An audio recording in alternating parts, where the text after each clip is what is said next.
Hello à tous et bienvenue dans ce nouvel épisode d'After Cinéma pour le mois de mai. Comment ça va l'équipe ? Hello, ça va bien, merci. Au top. Gaspard, notre collègue, qui nous dit bonjour de manière très formelle. Ok, bah t'hésiteras pas à répondre à tes slacks s'il te plaît. Alors, un programme très chargé de films événements, puisqu'on n'a pas eu l'occasion d'être à Cannes, mais on a quand même des beaux films à évoquer ensemble.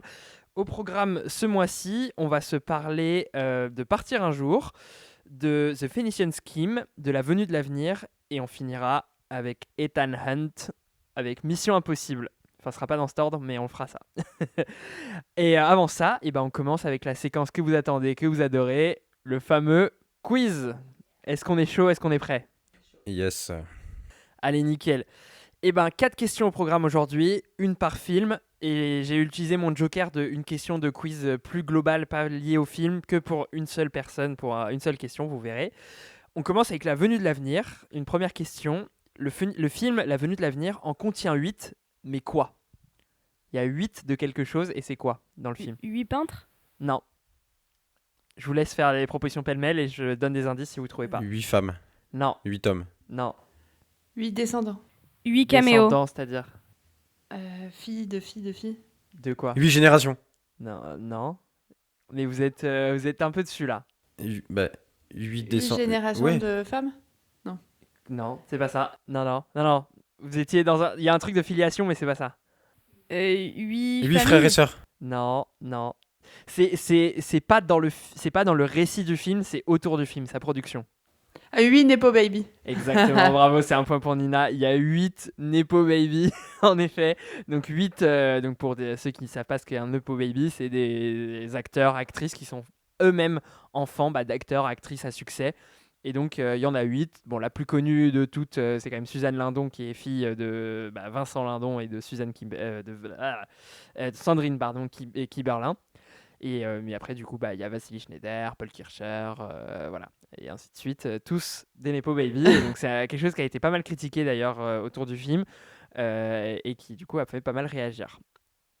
Et Cédric Lapiche lui-même, en interview, a répondu là-dessus et a dit quand j'ai fait le compte, c'était pas volontaire, mais j'ai moi-même hésité à en retirer certains parce que je me suis dit, peut-être qu'on va me le reprocher.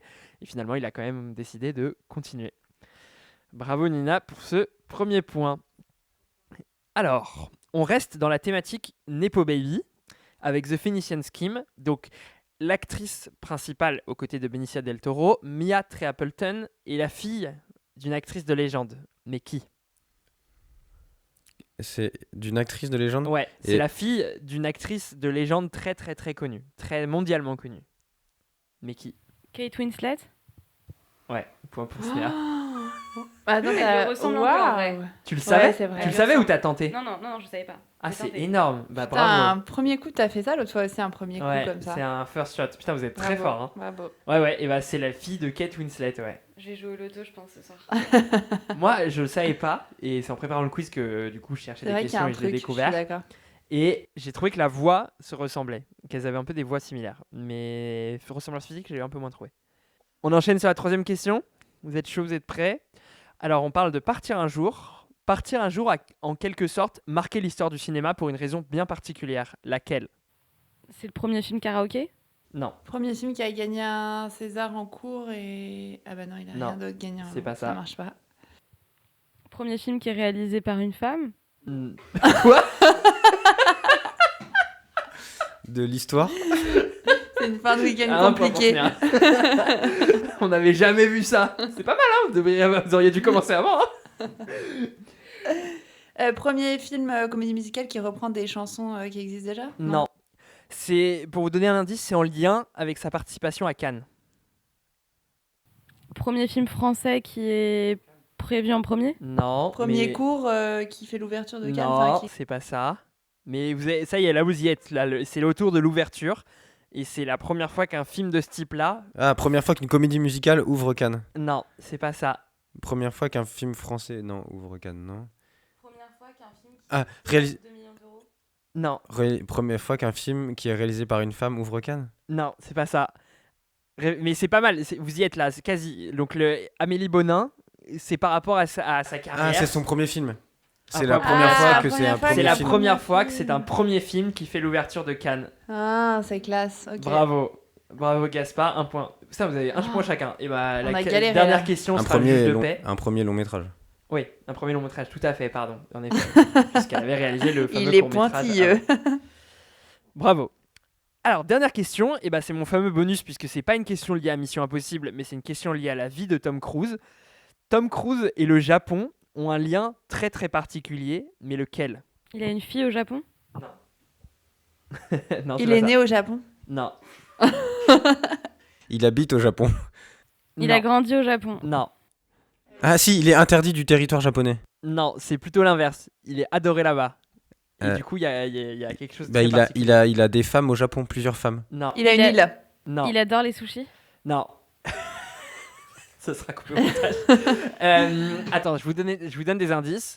Alors, du coup... Oh, il y a une ville à son nom. Non, mais ça y est, on commence à y être. Là, c'est quelque chose en son honneur qu'il y a au Il y a un Japon. cinéma à son nom. Une statue à son nom. Non, c'est Ah. encore plus gros. Il y a un Un ministère, immeuble. Non, c'est pas... Un aéroport à son nom. Non, c'est pas un lieu physique. un port à son nom. C'est plutôt... Un dieu. Non, non, oui. c'est un dieu là-bas. C'est depuis 2006 et ça a lieu annuellement. Ah, c'est un festival à son nom. Non, Une journée. un point pour une Nina. journée, Tom En Cruise. effet, au Japon, depuis 2006, le 10 octobre est le Tom Cruise Day. Et ça a été Oh, wow. officialisé par les instances. Et donc au Japon, il y a le Tom Cruise Day. Donc ça aide pas à soigner son ego malade. Ouais, c'est Il y a un incroyable. jour pour lui. Donc pourquoi depuis 2004, il a fait un film qui s'appelle Le Dernier Samouraï, qui se passe au Japon, qui avait été beaucoup apprécié au Japon et où il était l'un des seuls acteurs occidentaux dans le film. Et depuis, il a un lien un peu particulier où il y va souvent pour la promo de ses films, il est adulé, etc.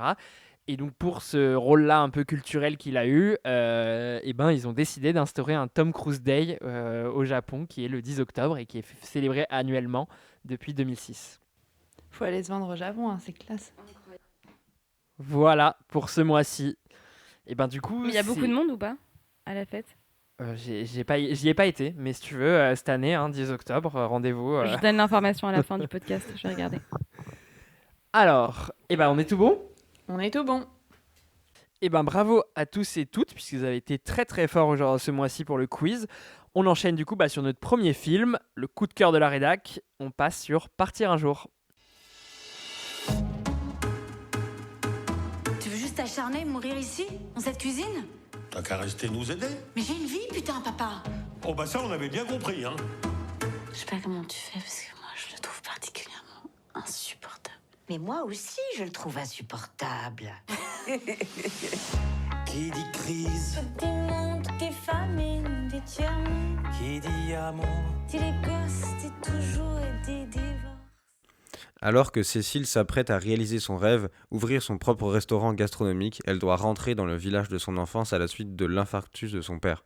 Loin de l'agitation parisienne, elle recroise son amour de jeunesse, ses souvenirs ressurgissent et ses certitudes vacillent.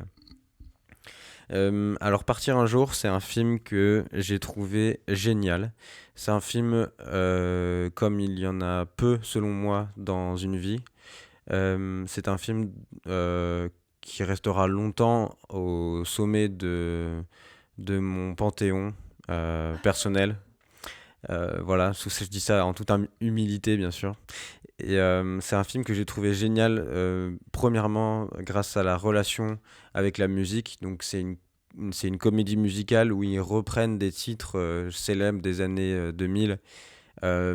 Mais ce qui est génial, c'est qu'ils les interprètent pas de la même façon qu'ils existent de façon originale, c'est qu'ils les reprennent et que ça a ça a quelque chose de très touchant, de très intime, et j'ai trouvé cette idée vraiment vraiment géniale. D'autre part, j'ai vraiment adoré l'histoire, je l'ai trouvée hyper touchante. Moi qui viens de province et qui ai émigré à Paris, ça m'a beaucoup parlé. Même si j'ai pas vécu cette histoire, je trouve qu'elle est hyper touchante et qu'on y croit et que c'est l'histoire d'un amour impossible, et je trouve ça bien que à la fin Et ben, je dis pas ce qui se passe, mais je Merci. trouve ça bien à la fin, là, que il se passe ce qui se passe, etc.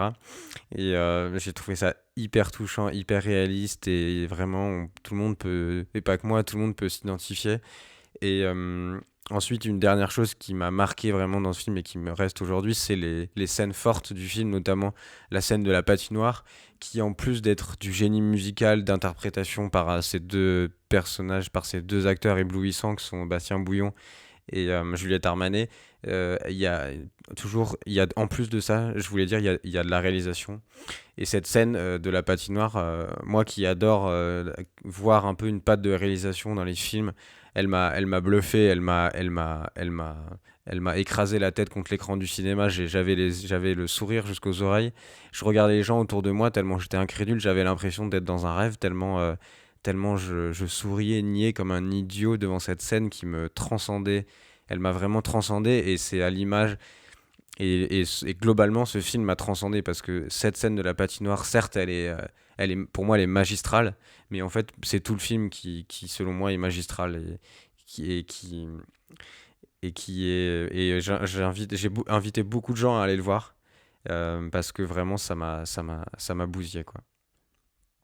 Bah, moi, je suis complètement d'accord avec Gaspard. Du coup, j'ai pas envie de te paraphraser. J'ai essayé un peu de trouver des points négatifs pour bah, nuancer mon propos, même si j'en ai peu, mais j'ai l'impression que bah, le récit peut être parfois assez quand même simple avec un personnage qui est un petit peu stéréotypé, c'est-à-dire la personne qui a émigré enfin, de la campagne à Paris et qui arrive à Paris, qui rejette complètement les codes dans lesquels elle a vécu de manière assez franc.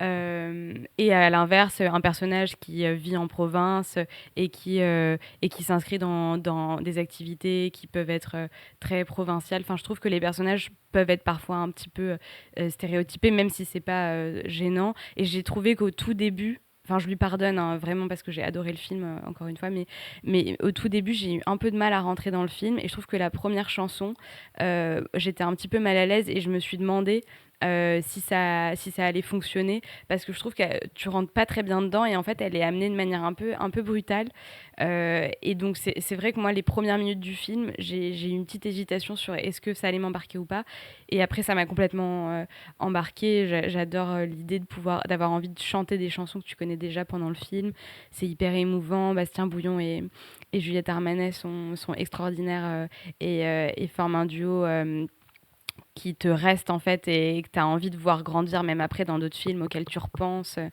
et même les parents qui sont joués par vous pouvez me redire les François noms Rollin et Dominique Dominique Blanc.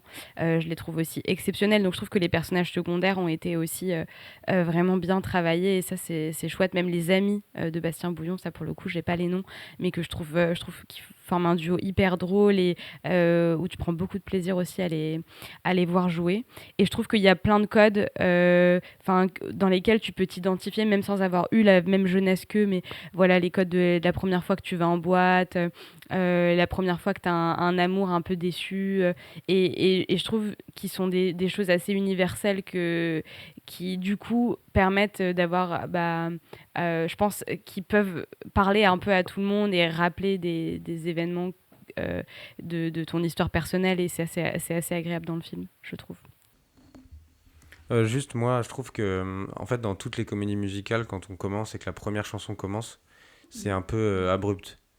Souvent, ça me l'a fait sur Emilia Pérez aussi notamment, Ouais, c'est vrai. et surtout sur les comédies musicales modernes d'aujourd'hui, je trouve. Par exemple, West Side Story, quand j'y repense, je suis peut-être, ça me choque moins, mais peut-être parce que en fait, quand je le regarde, je sais que c'est une comédie musicale qui est historique et tout ça, alors que dans les trucs modernes, souvent il y a, je trouve, que t'as raison. Moi, pour moi, c'était peut-être 30-40 secondes où t'es en mode oulala, attends, on va où? Ok, c'est bon, c'est exceptionnel. Et puis, après, je donnerai mon avis plus global parce que j'ai vraiment adoré le film. Mais là où je suis assez d'accord avec vous, c'est qu'en plus, la première musique, donc il faut le dire, c'est Alors on danse de Stromae. Et je trouve que c'est un peu celle qui est la moins bien incrustée dans le récit de tout le film. Et donc, je pense qu'il y a aussi ça qui fait qu'on a un mouvement de recul. C'est que c'est un peu celle où elle est faite un peu mécaniquement pour présenter le dispositif que Ouais, les personnages ouais, chantent, ouais.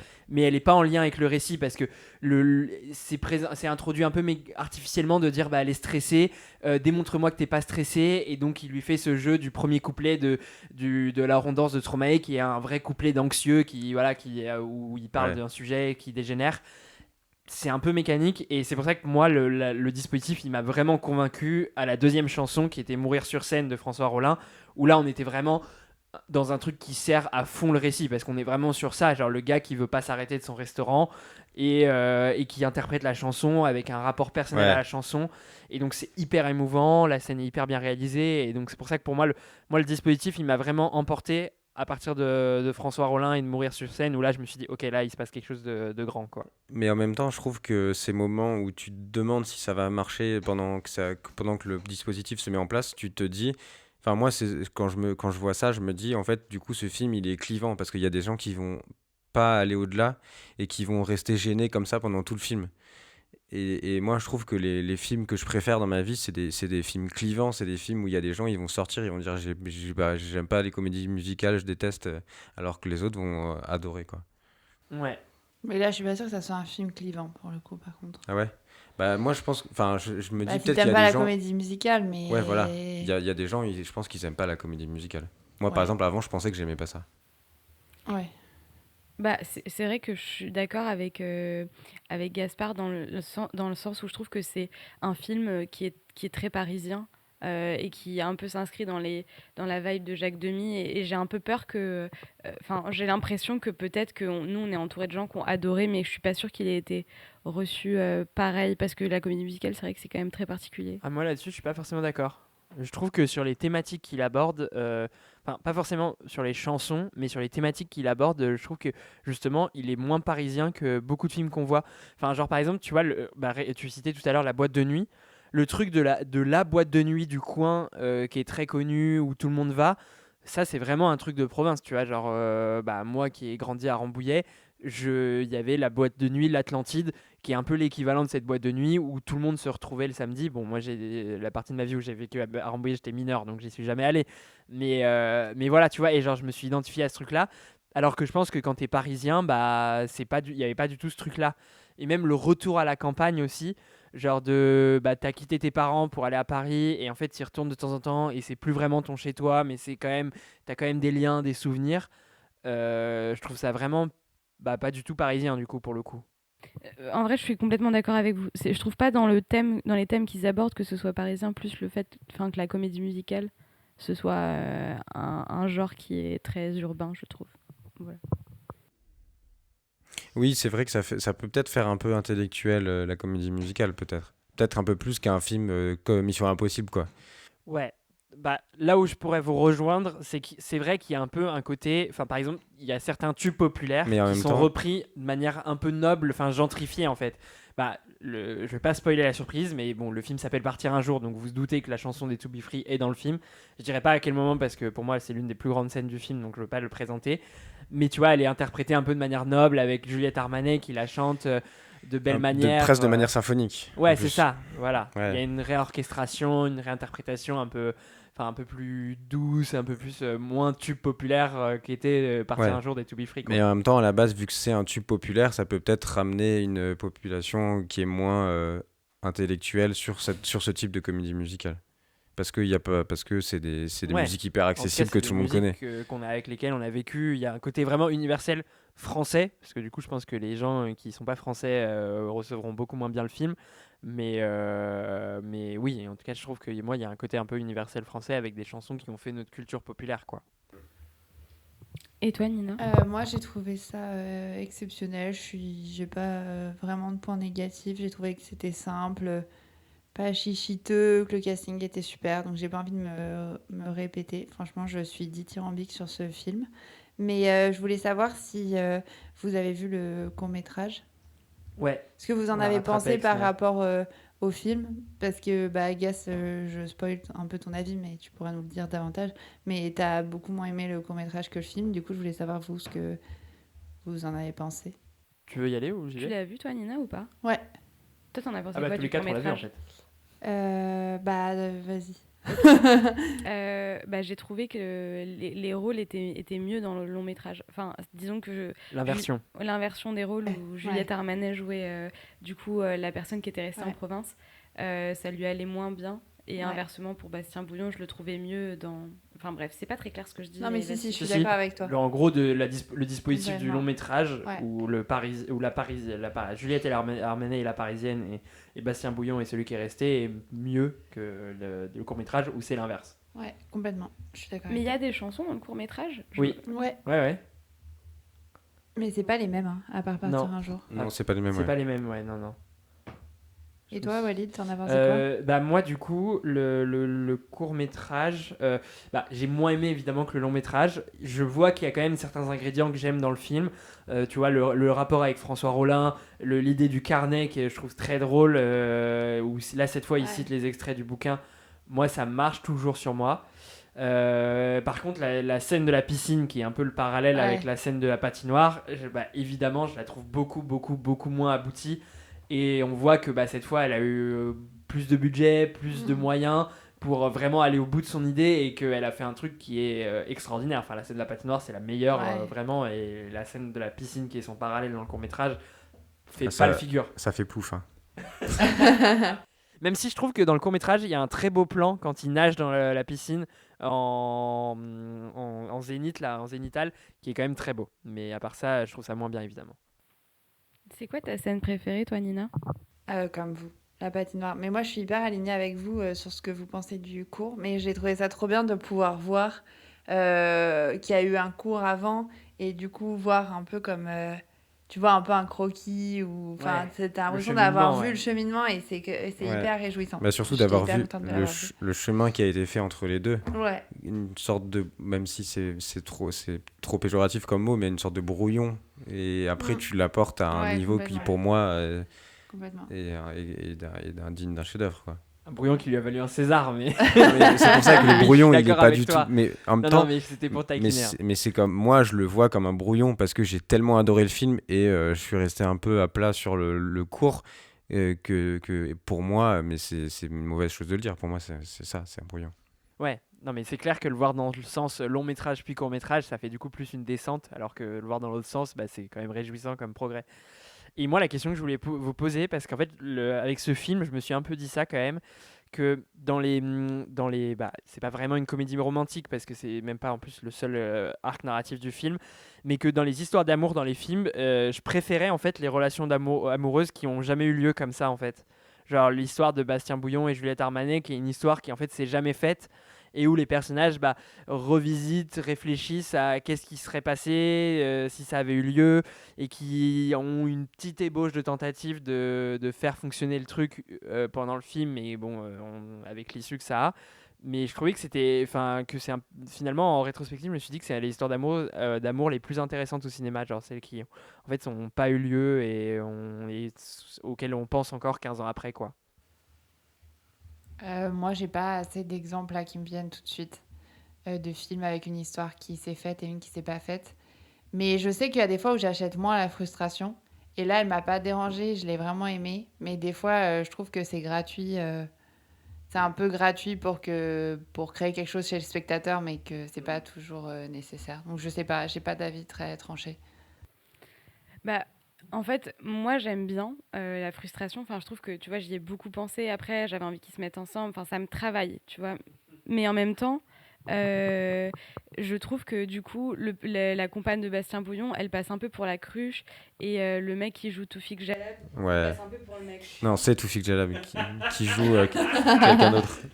Il s'appelle comment dans le film? Je me souviens plus. Emmanuel, je crois. Sofiane. Ouais, ça me paraît plus crédible. Et je trouve qu'il passe pour des personnages qui un peu sans sel ni sucre. Alors qu'en fait, moi, je crois que j'aime beaucoup les comédies romantiques qui parlent d'une histoire d'amour longue et qui peut être une histoire d'amour de couple, que dans lequel moi je peux m'identifier parce que c'est des choses qui sont pas de l'ordre du scénario et d'un film et qui peuvent être plus de l'amour quotidien. Et je trouve ça, j'aime beaucoup les films qui parlent de ça. Genre Los Años Nuevos. Genre Los Años Nuevos, exactement. Je trouve ça, Ce film. Ouais, mais tu vois, je trouve que par exemple, comparativement avec La La Land, où le compagnon d'Emma Stone, il paraît vraiment comme un yaourt nature sans intérêt, Mais c'est Toufik Jalab, tu te dis quand même, et même Bastien Bouillon, sa compagne, tu comprends pourquoi ils sont avec, ouais, et quand même Ouais, leur c'est une couple gentille, elle. fonctionne quand même. ouais, je suis d'accord. Mais en même temps, c'est différent parce que du coup, dans La La Land, le mec yaourt nature, il a 3 scènes. Enfin, Oui, non, c'est vrai qu'il a alors moins de que c'est une place. silhouette dans le film. Enfin, Ouais. non, il a un. Mais même avec le peu qu'il a, je trouve que tu le Oui, détestes, quoi. Enfin, ouais. tu l'aimes pas. Bah ouais, c'est souvent ça. C'est des anti-héros, ces mecs-là. Enfin, c'est. Mais elle, la femme de Bastien Bouillon, moi je trouve que elle est classe. Hein. Ouais, moi je Bah trouve. oui, c'est ça. Et ça, je trouve que c'est vraiment Mais bien dans le même, film. même Toufik Dialab, moi Toufik Jalab, j'avoue, je- je je le comprends. trouve J'ai mes classe, moi. réserves. Mais Oui. Mais Ouais. il fait de la peine. Enfin, moi, il me fait trop de peine en fait. Et du coup, ouais, il fait de la peine, ça. il me fait trop de peine ce Mais gars. justement, alors moi, que c'est le ça trouve que je trouve trop que dans ces histoires frustrantes là d'amour qui n'ont pas eu lieu, ce qui est intéressant, c'est justement de se dire, en fait, c'est des histoires d'amour que tu fantasmes parce qu'elles n'ont jamais commencé, donc tu n'as jamais eu les premiers problèmes, les premières déceptions. Elle a jamais eu l'occasion de Oui. voir les travers de Bastien Bouillon, alors que Toufik Jalab, bah, en fait, vu qu'ils vivent ensemble, bah, en fait, c'est un couple normal, donc il y a des problèmes, il y a des hauts et des bas. Et du coup, je trouve que c'est un sujet hyper intéressant de se dire, bah, comment tu as cette confrontation entre une histoire d'amour hyper fantasmée qui a jamais eu lieu et donc qui est le lieu de vraiment de tous les fantasmes versus une relation amoureuse plus terre à terre qui a lieu, qui a son lot de problèmes et où en fait tu choisis quand même ou pas le partenaire avec qui t'es déjà en fait et là-dessus je trouve que Amélie Bonin elle arrive bien un peu à imposer de pourquoi en fait le couple quand même avec qui ils sont quand même bien. Enfin, la compagne de Bastien Bouillon, tu te dis bah je vais pas dire s'ils restent ensemble ou pas à la fin, mais tu te dis s'ils restent ensemble, c'est quand même censé et c'est bien pour lui, tu vois, quand même. Ouais, je suis d'accord. Ouais. Est-ce que vous voulez ajouter quelque chose sur Partir un jour? Je pense qu'on doit conclure là. Ouais. Mais en tout cas, on vous le recommande très fortement parce qu'il est, il est encore en salle et que vous allez vraiment passer un super moment. Parce que du coup, on l'a pas dit, mais c'est vraiment un film hyper agréable à regarder. Enfin, Et drôle. et Moi, drôle, je l'ai trouvé. avec de l'humour. Parce que du coup, on parlait d'histoires d'amour qui n'ont pas eu lieu, etc. C'est quand même un film très léger, très drôle, très doux. Très bien réalisé et très bien extrêmement interprété. bien réalisé. Ça, on l'a pas assez souligné, je pense. Ouais, mais je pense qu'on a il y parlé a beaucoup beaucoup de de l'histoire. scènes Peut-être qui ont refaire vraiment- un petit tour. Non, mais il y a Finalement. beaucoup de scènes qui sont hyper créatives avec beaucoup Ouais, d'idées. ouais. Enfin, moi, par exemple, je reviens à cette scène et je finis là-dessus. Mais genre, Mourir sur scène de François Rollin, la scène où il est, je le trouve hyper Ouais, intéressant la ouais, réal, ouais, où il y a la ouais, lumière ouais. qui rentre et que ça fait la lumière des projecteurs. Et alors, ça, je trouve ça incroyable, par exemple. Ouais. Voilà. Bon, on a fait long, mais parce qu'on a vraiment adoré. On coupe là et on passe au deuxième film qu'on a moins aimé, du coup. Et ben, on enchaîne avec le deuxième film qui dure 3 heures et on fera pas 3 heures de critique, promis juré. C'est Mission Impossible de Christopher McQuarrie. Everything you are, everything you've done has come to this. When the need for certainty is absolute and the odds are deemed impossible, the mission falls to him. Should he choose to accept? Nos vies sont la somme de nos choix.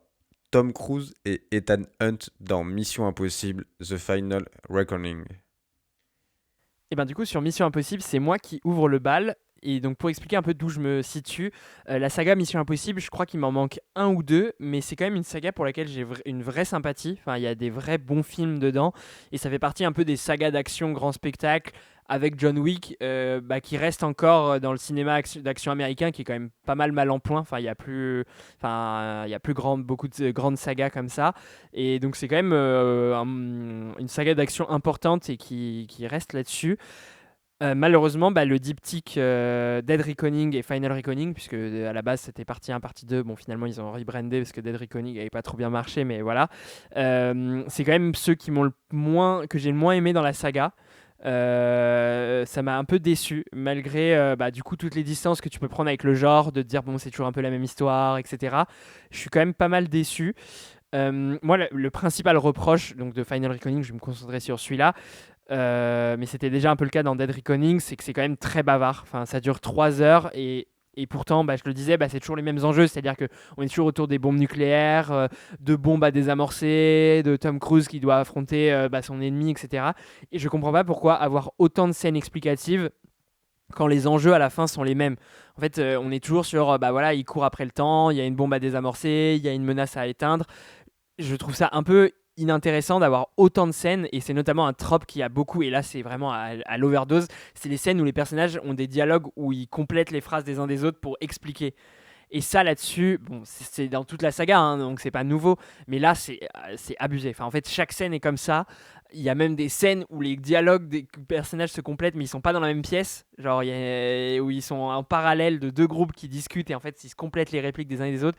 Je me suis dit, là, c'est quand même un peu trop. Et du coup, ça fait 3 heures un peu lourdes.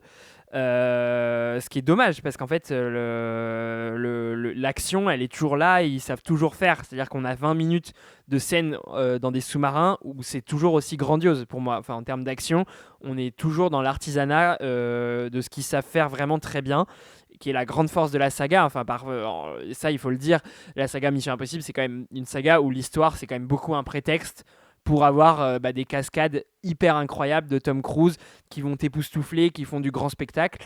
Et là-dessus, dans les 20 minutes sous-marines, on est dans la pure tradition de cet artisanat-là. C'est impressionnant. C'est parmi les meilleures images que j'ai vues dans la saga. Enfin, le plan inversé avec la glace, avec Tom Cruise en position fétale. Pour ceux qui ont vu le film, ça fait sens, cette phrase. Elle est vraiment... Enfin, c'est un bijou. Moi, je la trouve magnifique. Et donc là-dessus, c'est dommage parce qu'en fait, sur 3 heures, ça fait pas beaucoup. Et donc, si je continue un petit peu, je pense que l'une des forces aussi de la saga Mission Impossible, c'est quand même, malgré que ce soit un monument un peu à la gloire de Tom Cruise, c'est-à-dire que c'est vraiment quelque chose qui est à sa gloire, il y a quand même beaucoup de personnages secondaires qui ont quand même des actions, qui participent à l'action, qui participent à sauver le monde. Sauf que là, dans ce film, je trouve que c'est un peu abusé. Enfin, là, il y en a beaucoup trop. Et du coup, on se retrouve avec beaucoup qui ne servent pas à grand-chose. Enfin, par exemple, moi, je trouve que tout le conseil de guerre avec la présidente américaine, toutes les scènes, je les ai trouvées sans intérêt. Enfin, en fait, ça alourdissait le film. Ça a essayé de me faire un thriller politique parano en parallèle de l'action de Tom Cruise, qui, pour moi, avait pas grand intérêt. Donc ça, j'ai trouvé ça vraiment dommage. Et je vais pas faire tous mes points, mais parce que du coup il y aurait beaucoup à dire, mais je vais finir un peu sur 2 points principaux et puis je vous laisserai la parole pour compléter. Le premier, c'est qu'au début, moi, j'ai cru qu'il y aurait un truc un peu original. C'est-à-dire qu'on est dans la partie 2 de Dead Reckoning, hein, donc on fait suite aux événements de Dead Reckoning, et on commence un peu en disant l'IA a quand même, la méchante du film, a un peu gagné, et qu'on est un peu dans un monde où les gouvernements sont tombés, etc. Et du coup, on nous promettait un peu au début un monde un peu dystopique, quasi un peu SF, où les gouvernements sont renversés, où c'est la révolution partout, etc. Donc on a des scènes un peu des rues de chaos, de l'anarchie. Et donc je me dis, je sais pas si c'est une bonne idée de basculer un peu dans de la SF, mais au moins c'est original, et sauf que le film ne revient jamais là-dessus. C'est-à-dire qu'au début on a des scènes de manif, de chaos, et en fait après c'est un film Mission Impossible classique. Et donc j'ai trouvé ça un peu dommage, parce que là-dessus, au moins ça aurait pu être original et casser un peu le truc. Et pareil, deuxième truc où j'ai cru qu'il y aurait un peu une originalité, c'est que c'est un film un peu best-of, c'est-à-dire qu'on revoit beaucoup d'extraits des précédents films de la saga, qui rebouclent un petit peu. Et du coup, il y a un peu un thème sous-jacent de quand même le temps qui passe, de Tom Cruise, Ethan Hunt qui est un peu vieillissant et qui pourrait avoir un peu quand même ce questionnement de est-ce que ce que je fais sert à quelque chose, etc. Et sauf que pareil, le film n'en fait rien. C'est-à-dire qu'il y a quand même, il y a quand même des scènes où il combat en slip et on voit quand même que il a un corps un peu plus vieillissant, qu'il est un peu plus faible qu'avant, donc c'est quand même intéressant. Mais en même temps, le film pousse pas l'idée plus loin que ça, quoi, de se dire il est quand même usé, quoi. En fait, ça fait 8 films, 20 ans de saga, et je trouve que ça n'en fait pas grand chose. Il y a quand même un passage où il dit I need you to trust me one last time. Ouais. Donc là, avec ça, et c'est dans la bande-annonce d'ailleurs, on comprend que du coup c'est peut-être la fin de Tom Cruise dans Mission Impossible, ou en tout cas de Ethan Hunt. Ouais. Mais bon, en même temps, à chaque film, c'est un peu ça. Non, oui. Ouais, c'est un peu ça aussi. C'est un peu ça. Et là-dessus, en plus, je trouve que c'était un peu mon dernier point, mais c'est que je vais pas spoiler la scène finale, même si on l'a beaucoup vu en bande-annonce. C'est que par rapport à cette saga qui a fait quand même, qui a pour philosophie l'inflation du spectaculaire dans les cascades, je trouve que quand on me promet que c'est The Final Reckoning, donc c'est la fin de la saga, je trouve que la scène finale, elle est pas aussi impressionnante que beaucoup de scènes de cascades qu'on a eues dans la saga. Et du coup, je finis un peu déçu. Et c'est un peu lié aussi au méchant, Gabriel, que je trouve vraiment l'un des moins bons de la saga. Et du coup, je suis un peu moins dedans dans la scène finale. Voilà. Ouais. Après, c'est vrai qu'elle est pas, tu vois, la scène finale, elle est pas à la hauteur de la scène du sous-marin que moi j'ai trouvé phénoménale, mais parce que c'est pas forcément de l'action, c'est plus de l'univers de sous-marin dans l'eau glacée. Du coup, c'est pas vraiment de l'action comme dans la scène où ils se battent dans les airs. Et moi, je l'ai quand même bien aimé cette scène Non, où ils mais se oui, battent je dans l'aime les bien. airs. Et je trouve qu'elle marche, que les effets spéciaux sont géniaux, enfin, moi, j'ai vraiment l'impression d'être dans le deuxième avion avec eux à côté, et ils se battent à côté de moi. Enfin, Parce qu'il le fait vraiment. Donc, ouais, voilà, c'est ça. Et du coup, c'est vraiment bien. Après, plus généralement sur le film, ouais, je suis hyper d'accord avec toi, Walid. Je rajouterais même que je trouve que plus les films de la saga ont avancé et moins c'était bien. Genre déjà, je trouvais que celui à Paris, même si c'était Paris, oui, oui, merci Baguette, qui était cool pour nous C'était Parisiens. Fallout, c'est ça? Ouais, c'était Fallout. Euh, C'était déjà un peu sur le déclin et alors là, on arrive vraiment dans les bas-fonds pour moi de la saga, même si j'ai toujours envie de croire j'ai toujours, avant d'y aller, j'étais en mode, mais si, ça va être génial. Et c'est vrai que c'est du grand spectacle, mais pendant les 20 premières minutes, j'étais mais abasourdi devant autant de nullité. J'étais vraiment abasourdi, quoi. J'avais pas les mots, quoi. Ouais, moi je suis hyper alignée avec vous. Et c'est vrai qu'au début, moi je me suis dit, oh là là, ça va être très long. Enfin, on rigolait de Gênes, notamment la scène où il est enfermé et il parle à l'IA. Il y a une Ah scène oui, où il est dans une sorte de caisson je et suis c'est tellement d'accord. extrêmement gênant. Extrêmement gênant. Euh, et après, en fait, moi j'ai l'impression d'être hyper adepte des films d'action et d'adorer parce qu'en fait, je vois pas le temps passer et tout. Et là, j'ai trouvé, enfin, exactement ce que tu disais, hein, Walid, j'ai trouvé que c'était hyper bavard pour expliquer un truc qui, en plus, n'est pas vraiment verrouillé. Il y a quand même plein de trucs où tu comprends rien, où il y a plein de trucs qui sont complètement incohérents, et donc tu te dis, si tu parles autant, au moins que ça tienne la route, parce que...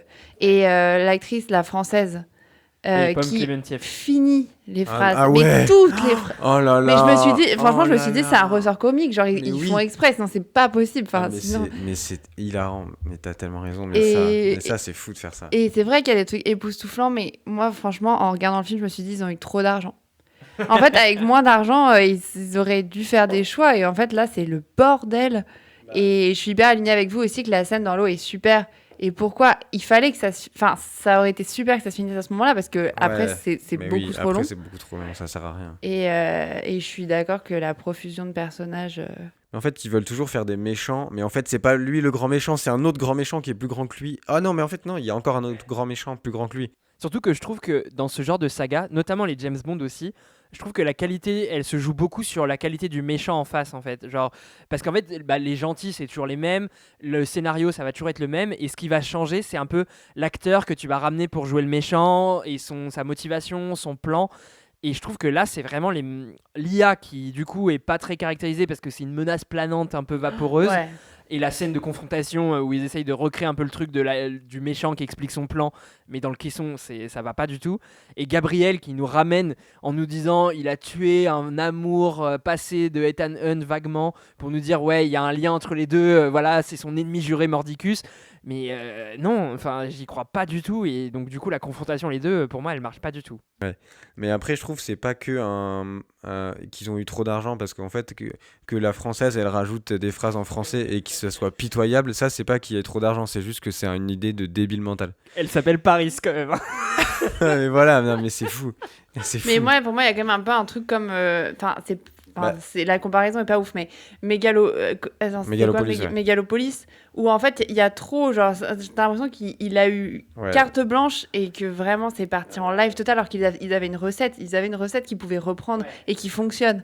Et franchement, c'est énervant. 3 heures de film, ça se ressent. Ouais, hein. bah moi je T'as laisserai gerbe la à la parole fin. après à Sné parce que c'est pas encore exprimé sur le film, mais c'est vrai que en fait je sais pas si c'est trop d'argent, mais en tout cas il y a un truc aussi qu'il faut dire dans la saga Mission Impossible, et c'est une tradition dans la saga pendant longtemps, c'est que les réalisateurs changeaient beaucoup.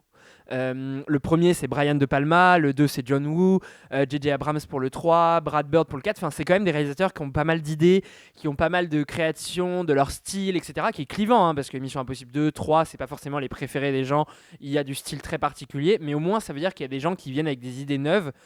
Sauf que là ça fait 3-4 films, je sais plus exactement, 4 films, que c'est Christopher McQuarrie.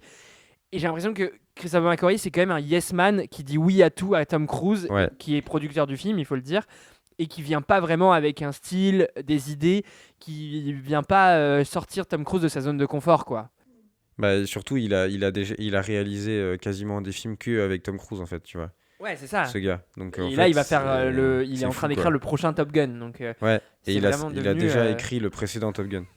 Ah oui, c'est ça. Mais il l'avait pas réalisé, mais, Non, mais il l'a l'avait écrit. réécrit. Et voilà. Et du coup, j'ai l'impression que c'est vraiment le bras droit de Tom Cruise qui lui dit oui et qui vient pas le challenger en fait, par rapport à d'autres films de la saga où tu avais vraiment quand même des réalisateurs avec des vrais styles. Brad Bird, c'est quand même la personne qui a fait Les Indestructibles. C'était son premier film où il passait de l'animation au live action. Enfin, c'est quand même voilà, il venait avec des auteurs quoi. Mais pour autant, il y a un film qu'il a réalisé qui s'appelle Jack Reacher, je sais pas si vous l'avez Ah vu. bah oui, et ça c'est très bien. Et ça, c'est très bien. Et c'est vraiment dans la même trempe que le début de Mission Impossible. Et ça, c'est bien avant la folie mégalomane de ces films-là. Et du coup, en fait, c'est les deux qui s'entraînent, mais aussi c'est le monde qui les entraîne dans ça. Non, mais ouais. Et moi, je me disais, si la saga, ils veulent continuer, là, il faut ramener quelqu'un qui a des idées neuves, parce que là, c'est pas possible. Enfin, là, on est au paroxysme. Enfin, le truc des comptes à rebours, qui est quand même le truc qui revient tout le temps. Là, maintenant, on est atteint il faut faire ça au centième de milliseconde. Enfin, là, on pourra pas faire plus. Hein. Là, je sais pas, la nanoseconde peut-être, mais je sais pas. Mais d'ailleurs, on comprend jamais pourquoi il y a un compte à rebours dans la salle de crise, là, la géante salle de crise américaine. Il y a des comptes à C'est au rebours. moment où les missiles nucléaires sont censés partir en Oui, même temps. Oui, des pays des uns et mais des pourquoi ils sont censés se faire hacker par l'entité, mais ils savent quand c'est qu'elle va réussir à les hacker. Du coup, je comprends rien. Enfin, il y a plein de trucs où je comprends pas dans l'histoire ce qui se passe. Snéha, t'en as pensé quoi, Ouais, toi Snéha, pardon, on t'a complètement Non, mais hacké la c'était parole. grave intéressant ce que vous disiez. Non, pas du tout. Mais en fait, je suis complètement d'accord avec vous. Après, moi, je suis pas une grande fan de films d'action. Et du coup, peut-être qu'il y a des choses que j'ai aussi pas pu apprécier dans le film parce que c'est pas trop le style de film que je vais voir en général.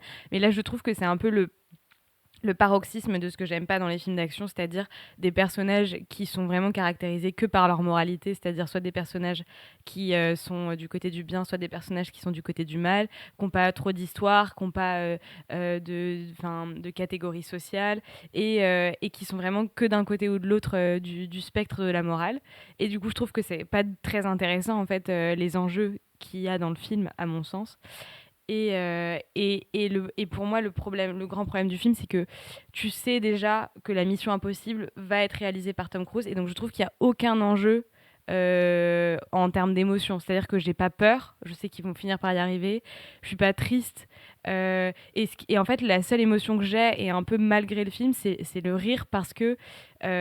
pour moi, le problème de fond, c'est le narcissisme de Tom Cruise qui vraiment, je pense, fait du mal au film dans la mesure où tous les personnages sont complètement bêtes et admiratifs de Tom Cruise avec des scènes qui sont vraiment pitoyables de genre mais tu pourrais être le seul à avoir l'entité et lui qui est humblement modeste qui dit mais non je ne pourrais pas et en fait au final du coup t'es même pas ému de cette scène où elle lui montre son amour, t'as juste envie de rire et je trouve que du coup c'est dommage parce que pareil, bref, je trouve que le film n'existe que pour servir Tom Cruise et que ça pourrait être vraiment bien mieux si il était un peu réfréné dans ce projet. Mais surtout que moi, je suis pas si contre que l'histoire, elle serve à faire des actions et à faire des cascades et tout ça. Oui, ça peut être génial. Et là, c'est clair. mais là, malheureusement, ça marche pas du tout, quoi. Ah oui, moi je suis hyper d'accord. De toute façon, c'est ce genre de film d'action.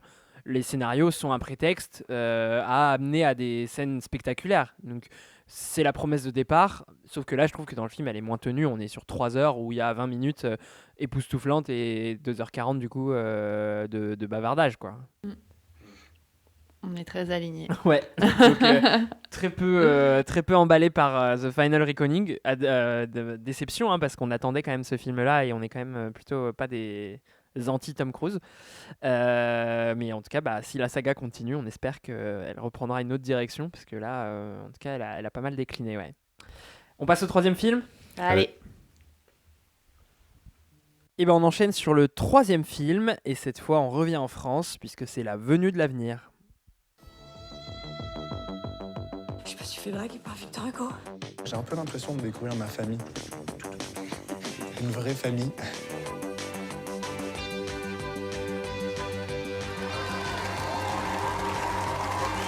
Ne bouge pas. En découvrant des choses sur eux, on découvre aussi un peu de choses sur nous.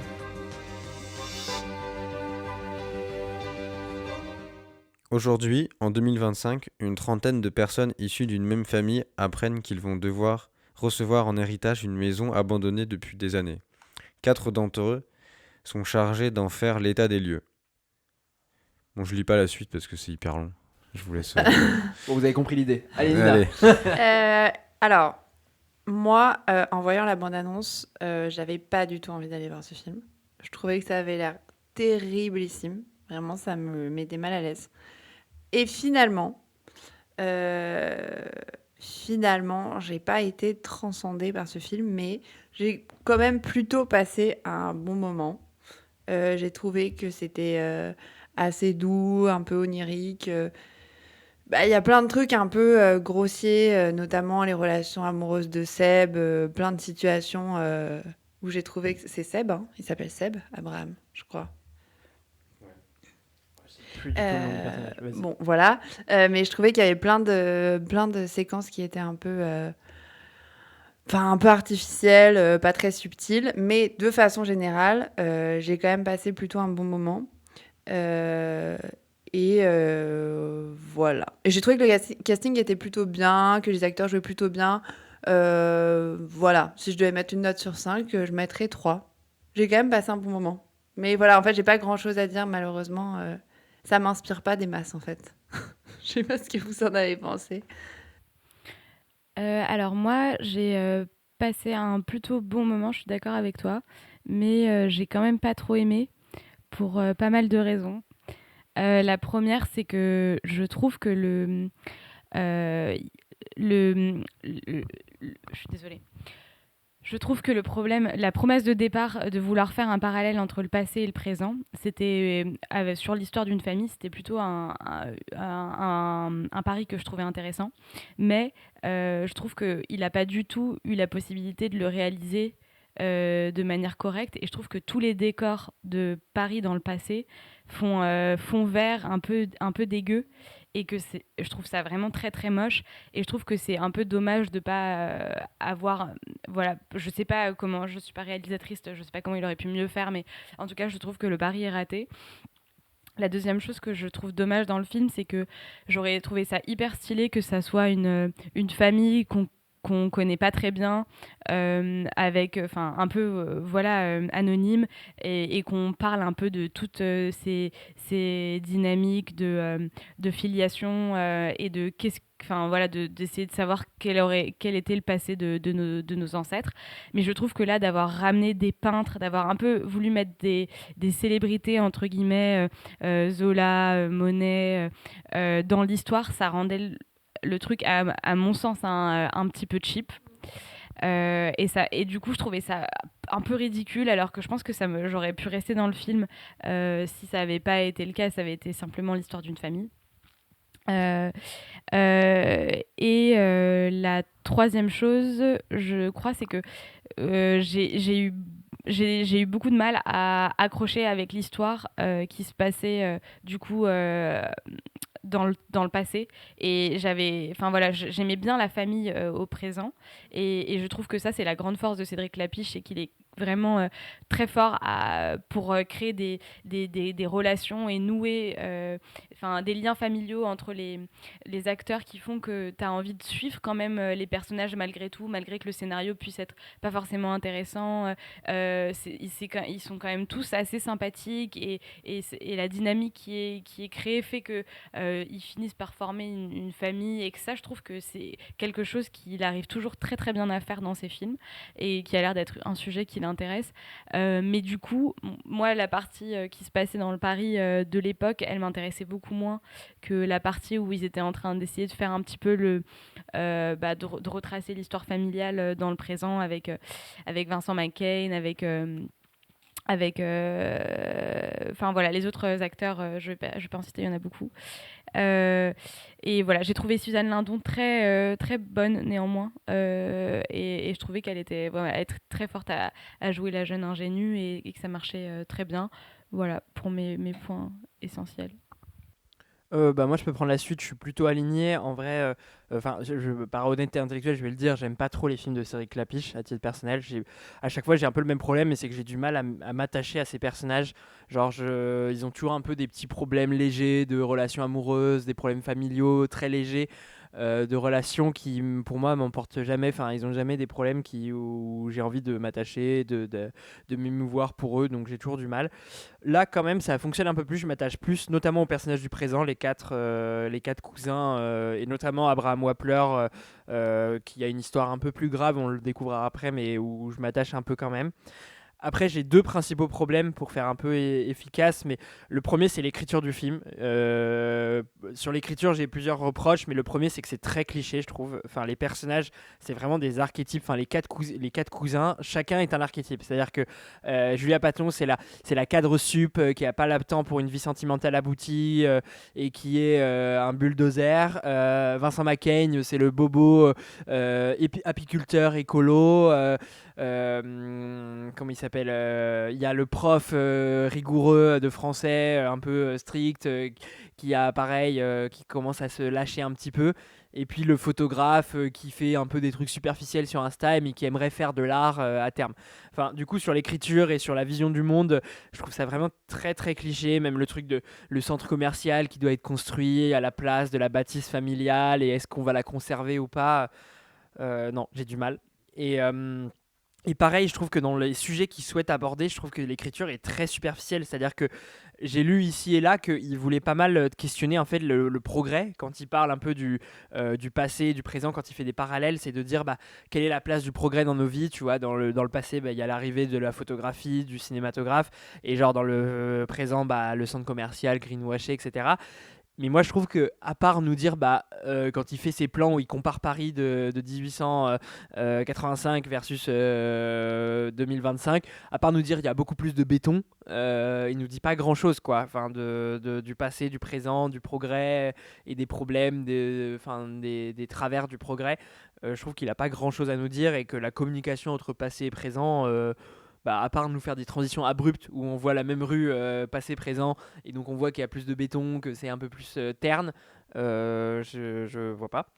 Et après, le deuxième truc, moi, gros problème, c'est la réalisation. Enfin, du coup, tu l'as cité, mais l'incrustation numérique des décors de Paris du 19e siècle, les fonds verts, c'est très compliqué. Enfin, c'est assez moche.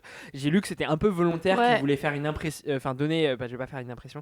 Ils voulaient donner un style impressionniste au décor. Mais moi, du coup, je l'ai pas trop vu, et j'ai pas trouvé ça beau. Enfin, ça m'a plus interpellé qu'autre chose.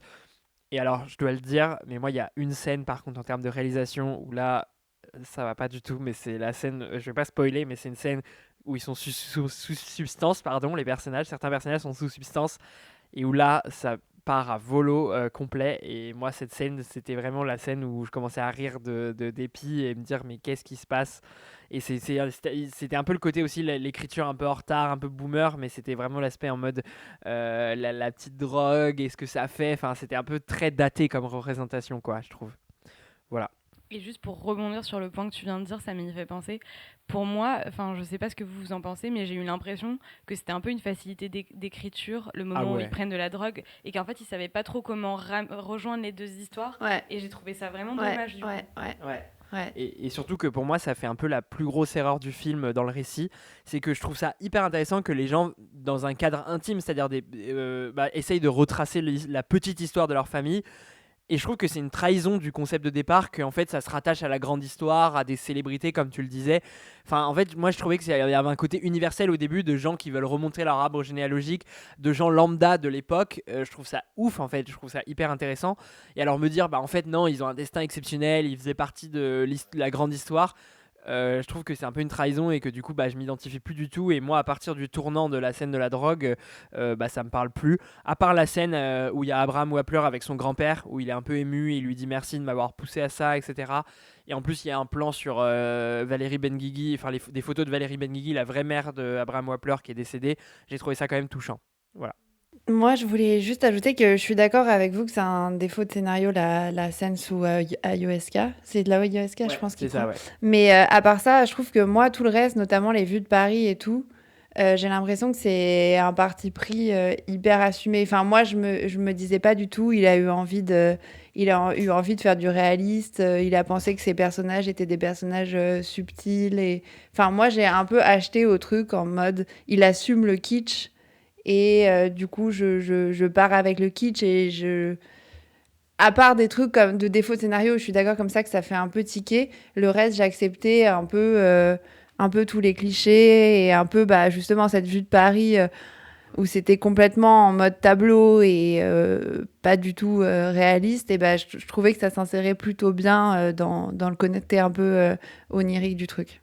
Mais après, je comprends que enfin, comment dire, moi j'ai l'impression d'être rentrée là-dedans, mais que si effectivement le kitsch te gêne, c'est infernal, quoi. Et moi, j'ai une question pour vous. Est-ce que ça vous a parlé tout son discours un peu, et ce que tu disais tout à l'heure sur le parallèle entre le passé et le présent, et le fait qu'il y ait un peu une espèce de roue qui tourne, où en fait tu voyais des personnages du passé qui pouvaient dire des phrases qu'on dit maintenant. Je me souviens notamment d'une scène où il y a Suzanne Lindon qui est avec un mec et qui lui dit « Vous prenez pas assez le temps de faire les choses, tout va trop vite ».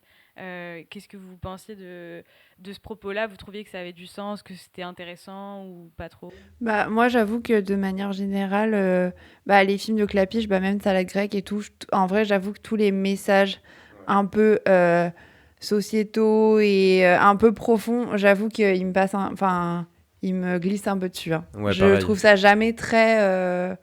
Enfin, je souligne pas la pertinence à chaque fois. C'est en mode truc, on est tous égaux et frise ouais, moi ça me. Je trouve pas ça très intéressant. En fait, c'est la naïveté, en fait. C'est vraiment très naïf, quoi. Et même le truc du centre commercial, contre lequel il faut un peu lutter, c'est d'une naïveté, pareil. Ouais, je suis d'accord. Mais par contre, là où je suis hyper d'accord avec tout ce qu'on dit, ça va pas être une contradiction ce que je vais dire, mais je trouvais que quand même c'était une idée un peu intéressante que dans le passé on dise déjà mais en fait tout va trop vite, les jeunes ça va pas. Enfin, je trouvais que ça c'était un propos un petit peu un début de propos, une ébauche un peu intéressante de se dire en fait des choses comme ça qu'on se dit le progrès est en train de nous tuer, les jeunes c'est la nouvelle génération, ça va pas. De dire que c'est un sempiternel retour de ces poncifs-là. Bon, c'est pas à développer plus que ça après, mais bon, là au moins c'est un peu marrant, quoi, un peu amusant. En tout cas, vous l'aurez compris, on est plutôt mitigé sur le film. On vous laisse vous faire votre avis, il est encore en salle. Et on passe à notre dernier film pour cet épisode du mois de mai. Et on termine avec notre dernier film pour ce mois de mai. Et encore un film événement qui était à Cannes. C'est The Phoenician Scheme de Wes Anderson. Is this supposed to be here? It was under the lunch trolley. Oh dear, who shot you? Tara's from out of town. Help yourself to a hand grenade. You're very kind. Could you imagine falling in love with a man like me, by the way, hypothetically? You're drunk on 3 beers. Le riche homme d'affaires Chacha Corda désigne sa fille unique, une religieuse, comme seule héritière de son patrimoine. Alors que les Corda se lancent dans une nouvelle entreprise, ils deviennent rapidement la cible de manias intrigants, de terroristes étrangers et d'assassins déterminés. Allez, c'est Snake qui ouvre le bal sur celui-là. Alors moi j'ai beaucoup aimé le film, déjà parce que j'aime bien l'univers de Wes Anderson et je ne m'en lasse pas du tout. Je trouve que l'esthétique elle est toujours léchée, que dans n'importe quel cadrage, dans n'importe quel plan, tu sens que chaque petit objet, chaque détail a été pensé, que les couleurs vont toujours extrêmement bien ensemble, que les personnages sont jamais là par hasard dans le cadre, et je trouve qu'en fait ça rend tout ça très très agréable à regarder, et qu'il y a un aspect un peu conte que moi j'aime beaucoup dans le film.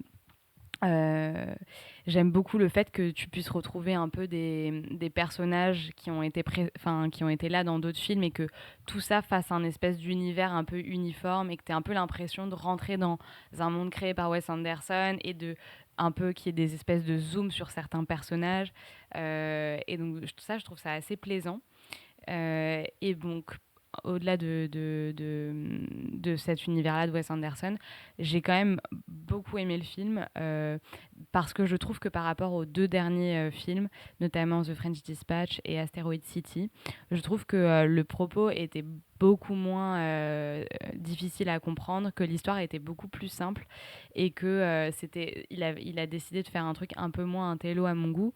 Et ce qui nous a permis quand même en plus d'être dans un monde qui est assez agréable dans lequel baigner pendant 2 heures, de suivre l'histoire assez facilement. Et qui est aussi beaucoup moins de personnages, que l'histoire elle soit beaucoup moins diluée par des milliers de personnages secondaires, et que ça se concentre quand même sur une relation de filiation entre le père et la fille, que j'ai trouvée en fait assez intéressante. Et c'est vrai que moi j'aime beaucoup Wes Anderson, et je trouve que parfois on lui reproche des choses que je comprends très bien, qui sont évidentes, hein, notamment le fait qu'il y ait tout le temps des personnages très flegmatiques, avec des visages peu expressifs, que tout soit mis à distance. Mais j'ai quand même trouvé, moi, par exemple, dans ce film, que j'ai ressenti pas mal d'émotions, et que notamment cette relation qui avait été distendue par les événements, et le fait qu'ils essayent de recréer un lien à travers toutes ces aventures, finalement, ça m'avait touchée, et de manière peut-être un peu plus pudique que dans un film qui te demande explicitement d'être triste, mais que quand même j'avais ressenti des choses. Je trouve que le film est même très drôle. Enfin, moi, après, encore une fois, c'est un humour un peu cynique. Il malmène ses personnages, la nonne qui est pas du tout nonne, et qui fait un péché par jour, le milliardaire qui a vraiment mauvais fond, et qui s'occupe pas du tout de ses enfants, enfin même qui maltraite un peu ses enfants. Enfin, je trouve que tous les personnages sont malmenés, mais d'une manière un peu quand même attendrissante et bienveillante, et en même temps que du coup ça rend tout ça très drôle.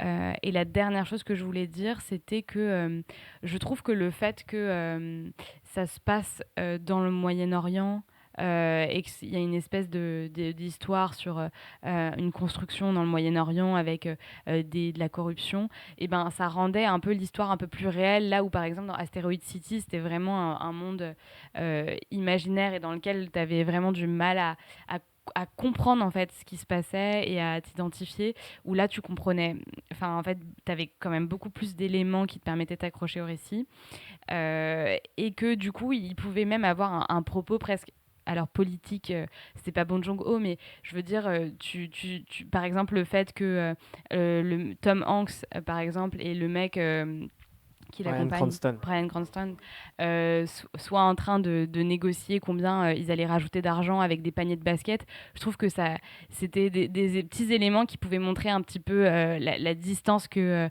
ces milliardaires pouvaient avoir avec l'argent, et à quoi ça pouvait se jouer. Et donc j'ai trouvé en fait qu'il y avait quand même pas mal d'éléments. Alors il en fait pas des caisses, voilà, c'est pas un mec qui dit qu'il va faire un film politique, qui va faire un drame, mais qui en fait a réussi à faire un film qui mélange pas mal de genres, et que je trouve assez réussi. Voilà, je vous laisse prendre la suite. Merci pour cette analyse très pertinente, Snéha. Merci beaucoup. Hein. Moi, j'ai bien aimé le film, et c'est vrai que j'ai largement préféré aux 2 précédents que j'avais vus. J'ai pu vraiment profiter cette fois-ci de la réalisation et de l'univers de Wes Anderson, parce que j'étais investi dans l'histoire, et que je la comprenais, bon pas tout hein, mais bien sûr, mais que je la comprenais, ou que j'avais en tout cas l'impression de la comprendre, et du coup j'ai pu vraiment, pour l'une des premières fois de ma vie, vraiment voir cette magie qui s'opère quand tu regardes un film comme ça, quoi. En fait, il y avait un truc il y avait un truc que je trouvais hyper révélateur, qui prouvait que j'avais bien aimé, et que j'aimais en fait ce style de réalisation et ce style de cinéma Wes Andersonien. C'est que j'essayais de cartographier dans ma tête, dans les décors, la trajectoire des rails. En fait, les rails des caméras. En fait, les mouvements de caméra, ils sont tellement clairs, tellement limpides, tu peux les voir, que je m'amusais à cartographier les rails, parce que des fois tu vois la caméra vraiment reculer puis aller sur la droite, et ça me fascinait, cette façon de filmer les choses, de filmer les gens. Et bien sûr c'est un détail qui est genre, comme dit Snéha, il y a mille idées, à chaque objet, chaque couleur chaque pixel de ton écran, c'est une idée, quoi. C'est quand même assez phénoménal. Et que même si j'en parlais dans un épisode du podcast qui durait 1 heure, en fait, j'aurais dit mais 1/1000 de tout ce qu'il y a à dire sur ça, quoi. Tellement c'est bluffant. Enfin, vraiment, j'ai vraiment compris pourquoi tellement de gens, tellement de fans de cinéma adoubent ce réalisateur et bah ça fait sens parce que c'est vraiment du génie. Enfin, ça force le respect quand même, hein, c'est fort. Et du coup, dernière chose, je suis content enfin d'avoir compris cette fame, cette admiration et tout ça, et je suis dedans maintenant et je suis vraiment content d'avoir ça. Moi, je suis hyper alignée avec vous. J'étais hyper contente qu'on revienne à un scénario un peu moins compliqué. Parce que c'est vrai que je vais au risque de vous répéter, les 2 derniers m'ont un peu perdue et ça m'avait vraiment rendu triste parce que j'adore l'esthétique de Wes Anderson et j'adorais son univers et je me suis dit, enfin j'avais peur que en fait ces scénarios trop compliqués me fassent sortir de tous ces films. Et là, pour le coup, ça m'a hyper embarquée, même s'il y a plein de moments hyper... Enfin, on accepte, je trouve, des moments grotesques, des résolutions complètement absurdes, mais en fait, ça se tient, il y a des relations fortes avec des variations, il y a un vrai parcours de personnage. Enfin, en fait, les choses, vraiment, le minimum dont tu as besoin dans un scénario est là. Et après, je trouve que l'esthétique est folle. Moi, j'adore le rythme de marche des personnages. Il y a une sorte de rapidité et de côté un peu robotique que je trouve vraiment incroyable. Et voilà, j'ai trouvé que les personnages étaient bien caractérisés. Franchement, ça m'a pris. Mais plus que dans leur marche, c'est dans toute la façon de jouer. T'as l'impression que c'est un peu comme ce que je disais sur les mouvements de caméra. Ouais, toute la manière dont ils se meuvent voilà. et qu'ils bougent, ouais. Dans la manière dont ils mais bougent. Mais c'est pas que la caméra, je trouve, c'est même eux dans la gestuelle du corps, quoi. Le basketball, je trouve que c'est un peu symbolique de ça, parce qu'ils font pas du tout des tirs de basketball normaux, genre ils font vraiment un tir de personnage de Wes Anderson. Et même quand ils bougent la tête pour regarder à un endroit à un autre, c'est un peu comme si c'était commandé par robot. Ouais. D'ailleurs, la caméra bouge avec eux ouais, quand ils tournent. C'est vraiment ça, quoi.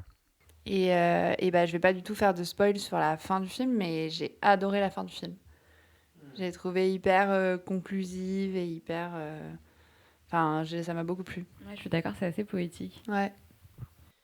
Moi je vais prendre la suite. Comme tout à l'heure avec Cédric Lapie, je le dis par honnêteté intellectuelle, mais moi habituellement j'ai du mal avec les films de Wes Anderson. Pour les raisons qu'a cité Snéha tout à l'heure, je fais partie de ces détracteurs-là. C'est-à-dire que j'ai beaucoup de mal avec ces personnages qui sont toujours le même personnage en fait décliné. Juste un personnage flegmatique, à distance de tout, qui décrit un peu les choses de manière très froide. Et j'ai du mal souvent avec ce truc-là d'avoir toutes les mêmes nuances de personnages. J'ai l'impression d'un gars qui joue au Barbie et qui est en mode... Du coup, fait la voix de tous les personnages. Je sais pas si c'est le caractère de Wes Anderson, mais en tout cas, c'est toujours les mêmes personnages. Sauf que là, j'ai vraiment aimé le film et je trouve qu'il casse un peu ça, notamment avec le personnage principal de Zaza que j'ai trouvé génial. Enfin, Benicio del Toro, déjà, je l'ai trouvé. Enfin, c'est un acteur que je trouve génial. Et là, je trouve que son personnage d'un vrai salaud, mais qui escroque, qui exploite, qui a des répliques qui sont hilarantes. Enfin, quand il dit qu'il a pas de passeport et qu'il renonce à ses droits de l'homme, je trouve ça très bien et très drôle et très symbolique du personnage et ça marche vraiment bien pour moi. Et là-dessus, le personnage, il m'attire, il a quelque chose de magnétique, même si c'est un capitaliste qui exploite, qui fait de l'esclavage, qui fait littéralement de l'esclavage. Et pourtant, il y a un attachement qui se fait. Et du coup, son côté un peu rédemption, humanisation au fil de l'eau fonctionne hyper bien, je trouve. Enfin, là-dessus, j'étais vraiment d'accord avec vous. Là où je vais aller, je vais plutôt... non, d'abord un point positif et après je vais essayer d'nuancer un petit peu. Ce que j'aime bien aussi, c'est que je trouve que Wes Anderson, par certains aspects, il sort un peu de sa zone de confort dans ce film-là. Notamment, tout à l'heure on parlait que il fait ses plans classiques de plans fixes ou alors de travelling un peu lent. Mais il y a aussi des scènes avec des mouvements de caméra à l'épaule. Il y il y a même une scène de bagarre où la caméra est en furie, et genre je me disais mais c'est fou pour une fois les décors de Wes Anderson, de tableaux composés hyper stables, et il s'est permis une scène genre hyper rythmée où ça bouge dans tous les sens, où la caméra va bouger avec eux. Et ça fonctionne hyper bien, c'est-à-dire que rajouter une nouvelle dimension à ces décors, il reste toujours aussi beau, et genre du coup ça rajoute de la profondeur à ces décors, parce que du coup les personnages se déplacent à l'intérieur alors que d'habitude c'est plutôt plat. Et ça marche quand même, c'est-à-dire que la scène, donc je vais pas spoiler, mais il y a une scène de confrontation entre Benicio del Toro et un autre personnage qui est absolument génial, enfin moi que j'ai adoré et qui est vraiment réussi. Donc là-dessus, je trouve ça cool d'avoir un auteur qui est quand même installé, qui enchaîne les films quasi tous les ans et qui quand même continue un peu à se questionner, à tenter des nouvelles choses. Donc ça j'ai trouvé super. Et après, moi, par contre, si je nuance un petit peu, j'ai un peu deux griefs sur le film, même si je suis très positif. Le premier, c'est un peu les scènes qui se passent dans l'au-delà. Alors, du coup, ça fait 2-3 films qui fait des scènes où il va avoir des scènes en noir et blanc, qui ont un autre style, qui racontent autre chose. Je trouve que par rapport à The French Dispatch et Asteroid City, ça marche un peu mieux. Mais pareil, quand même, j'aime moins ces scènes-là. Même si je trouve l'idée intéressante de lui qui genre vit des expériences de mort imminente et du coup remet en cause, se fait juger sur sa vie. Et du coup, ça va un peu être le moteur de son changement, de sa rédemption. Mais je trouve quand même que les scènes sont un peu redondantes et qu'elles ne servent pas énormément. Donc voilà, donc ça, ces scènes-là, je suis un peu moins fan. Et même si je trouve que d'un point de vue stylistique, il tente un peu plus de choses, mais voilà. Et mon deuxième grief un petit peu, mais qui est léger, c'est que je trouve que le côté un peu linéaire, avec on enchaîne les investisseurs qu'on va voir, au bout d'un moment ça devient un peu redondant parce que la dynamique avec les investisseurs est tout le temps la même. C'est-à-dire qu'il vient tout le temps avec ce truc de il faut qu'il trouve des fonds de la part de ces investisseurs-là, qui vont refuser, et qu'il va y avoir cette dynamique de trouver un défi, une situation qui va les amener à se questionner et puis à voir s'il va réussir à obtenir leur confiance et des fonds. Et donc du coup, les premières fois, je trouve ça génial avec Tom Hanks, avec Bryan Cranston, le basketball. Au bout d'un moment, quand on est avec Scarlett Johansson, je commence un peu à souffler, et heureusement il y a l'ultime avec pas Benicio del Toro, Benedict Cumberbatch, que je trouve génial, mais quand même ça m'a fait sentir un petit peu des longueurs par rapport à ça.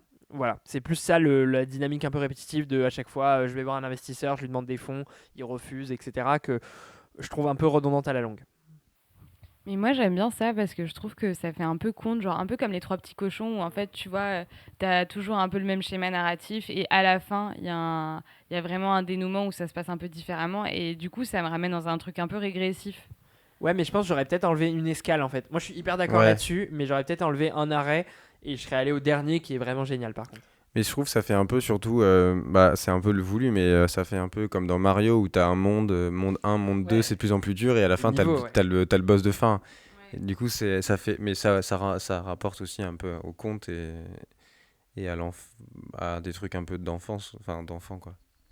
Bah ouais. Et puis après, j'ai l'impression que j'ai un coup de cœur, mais c'est pas ça. Mais par exemple, les scènes d'inconscient, j'ai un peu l'impression que les personnages de Wes Anderson, ils vont jamais dire je me sens coupable, je me sens triste, mais que du coup les scènes comme ça, c'est un peu une manière de montrer que finalement il a des états d'âme, et donc je trouve que ça sert un peu quelque chose quand même. Ouais, non mais je suis d'accord. Moi j'ai juste trouvé un peu redondante à la longue, mais je suis d'accord. Ouais. Et moi je trouve qu'on sort un peu de son univers justement dans ces scènes-là, et du coup moi j'avais un peu une sorte de il faut que ça passe. Tu vois, un peu, j'avais envie que ça passe vite, ça m'agaçait un peu. Et c'est vrai que je les avais complètement oubliées en plus, ces scènes. Moi aussi, mais moi j'aime pas du tout ces scènes-là. Ouais, moi non plus. Et comme ça m'a fait un peu le même effet que dans Gladiator, quand il y a la scène dans l'au-delà. J'étais en mode, oh non, encore un film où il y a des scènes dans l'au-delà, ça me fait putain chier. Et du coup, effectivement, j'avais envie que ça passe. Et j'ai pas aimé, ouais. C'est quand même un tantinet plus beau visuellement que les scènes atroces de Gladiator. C'est plus beau visuellement et tout, mais pour moi c'est la même. Enfin, ça a de la valeur, mais parce que du coup, à chaque fois il est à deux doigts de mourir. Du coup, il va un peu dans l'au-delà et il revient. Du coup, je comprends pourquoi elles sont là, mais ça me fait quand même chier. Et il y a un truc aussi dont je voulais parler. Je sais pas si ça vous le fait. Mais moi, à chaque fois en fait, ces films, apparemment, c'est en mode il y a tout le cinéma du monde entier qui joue dedans. dont les plus grands acteurs du monde, mais du coup, à chaque fois que tu En fait, envoies c'est un le nouveau... Dupieux international. Ouais, c'est ça. À chaque fois que tu envoies un nouveau, ça me sort un peu du truc et du coup, je suis un peu étonné et à la fois amusé et du coup, ça me distrait un peu et j'aime pas trop. Je trouve que c'est trop en mode caméo, quoi. Ah ouais? Ouais, c'est clair. Un peu trop, Moi, en ça fait, m'a presque. pas trop dérangé. Moi, je trouve que là où je suis hyper d'accord avec toi, c'est qu'en fait, il y a plein de personnages secondaires où tu comprends pas pourquoi il y avait besoin de ramener un immense acteur ou une immense actrice pour le jouer, en fait. Oui, et que du coup, t'as une fraction de seconde de distraction ou d'amusement qui est en mode ah, c'est Bill Murray qui fait le mec avec la barbe, mais du coup, t'es en mode mais ça sert à quoi? Pourquoi? Tu vois? Ouais, mais en même temps, je trouve ça cool de se dire que des grands acteurs, des fois, ils peuvent faire une apparition de 2 minutes dans un film. Ouais, c'est vrai. Je trouve que ça. Mais ça témoigne d'une humilité Voilà, quand même. c'est ça. Parce qu'ils viennent rendre service à Wes Anderson, littéralement. Ouais. Hein. Mais je suis d'accord avec toi et je trouve que là-dessus, c'était un peu mon dernier point positif par contre, c'est qu'il y a un acteur qui est nouveau dans son univers qui est Michael Cera, qui joue le précepteur et je trouve qu'il s'intègre hyper bien dans son univers et que ça fonctionne hyper bien et que le personnage, avec le twist qui est autour de lui, est très drôle et très bien. En vrai, ça là-dessus, j'ai beaucoup aimé. Donc pour une fois, les personnages, il y a des différences entre les personnages de Wes Anderson, je trouve, de mon côté, et du coup, ça a vraiment bien marché sur moi. Bah super. Tout le monde a adoré. Ouais, on est très positif. En tout cas, c'était un peu, il y a eu un peu deux équipes aujourd'hui. Il y a eu Partir un jour, Phoenician Scheme côté bons élèves, et puis il y a eu Mission Impossible et l'Avenue de l'avenir côté élèves moyens ou mauvais élèves pour le Mission Impossible. C'est vrai. Est-ce que vous voulez ajouter quelque chose? C'est tout bon. Eh ben, merci à tous et à toutes de nous avoir écoutés. On se donne rendez-vous en juin pour la suite des événements. Et puis, à plus l'équipe. À plus. Salut, merci. Salut.